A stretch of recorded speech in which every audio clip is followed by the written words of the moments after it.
ভয় নাই, আমার সোনার বাংলায়, আমার সোনার বাংলায় ইসকনের ঠাঁই নাই।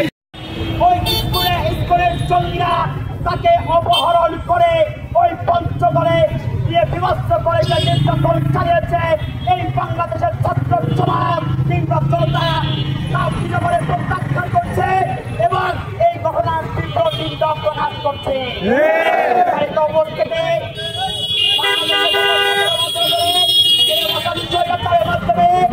ওই উগ্র ভারত আমাদেরকে বারবার তাদের প্রেসক্রিপশনের মাধ্যমে এই রাষ্ট্র পরিচালনা করতে চেয়েছিল, কিন্তু আমরা এই 5 আগস্ট বিপ্লব দেখে দিয়েছি ওই ভারতের প্রেসক্রিপশন দ্বারা আমার বাংলাদেশ চলতে পারে না। ওই ভারত আর খুব চক্রান্ত করার জন্য থেমে নেই।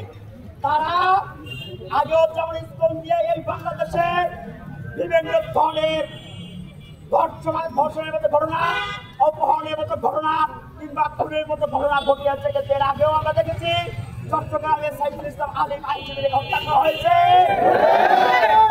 সেই স্কুলের অপতৎপরতা কিন্তু থেমে নেই। এই বাংলাদেশকে তারা এখন একটি ভারতের অঙ্গরাজ্য অর্থাৎ ভারতের নেতৃত্বে চালানোর একটা কায়দা চালিয়ে যাচ্ছে। আমরা এই ছাত্র সমাজ স্পষ্ট করে বলে দিতে চাই, আমরা ওই স্বৈরাচারকে যেমন লাথি মেরে দিল্লিতে পাঠিয়ে দিয়েছি, ইসকনকে আমরা লাথি মেরে এই বাংলাদেশ থেকে বাইর করে দেব। ইসকন দুই জঙ্গি, ইসকনের ঠিকানা এই বাংলায় হবে না, এই বাংলায় হবে না। ইসকনের ঠিকানা বিলয়ের বাংলায়, ইসকনের ঠাঁই নাই। ISKCON ISKCON Dhaka Dhaka Dhaka Dhaka Dhaka Dhaka Bangladesh Bangladesh Bangladesh Bangladesh ISKCON